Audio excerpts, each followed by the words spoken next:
pumanaw na ang ginang na nilooban at pinukpok na martilyo ng mga sospek na nagpakilalang empleyado ng isang internet service provider sa Santa Rosa, Laguna.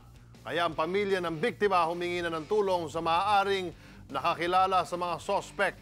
Para sa detalye, umaksyon live mula Laguna si Gary De Leon. Gary! Martin Grace, isasampa na nga ngayon ng PNP ang kasong murder, homicide at robbery sa 4 na sospek na nasasangkot sa pagpatay sa baginang Santa Ana dito sa Santa Rosa, Laguna. Pumanaw na nitong Sabado ang 29 anyos na ginang na si Per Helen Bon Santa Ana matapos maging kritikal ng 3 araw sa Santa Rosa, Laguna.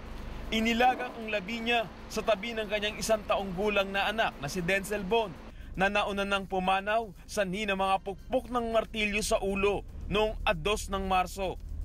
Kaya ang pamilya ng mga biktima humihingi ng tulong sa mga taong maaaring nakakilala sa mga sospek.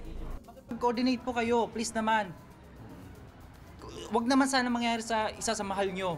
Pero sa amin ang sakit. Noong Biyernes, lumutang ang 2 empleyado ng subcontractor ng Globe Telecom na tinuturing ngayong person of interest. Sila raw ang naka-assign na magsasaayos sa internet service sa bahay ng mga Santa Ana ng araw na mangyari ang krimen. Hindi sila pumunta, pero pineke nila ang kanilang service report para hindi masita. Nung alas 4 natin na-discover nga, dito naman nagko-confirm tong dalawa na at 4 p.m. that date ay complete na yung transaction nila with the same job order. Pagnanakaw nakikita ang pangunahing motibo sa krimen dahil sa nawalang mahigit 100,000 halaga ng gadget ng mga biktima. Ngayong araw, kakasuhan ng 4 na sospek, kabilang na ang sinasabing empleyado ng subcontractor ng Globe.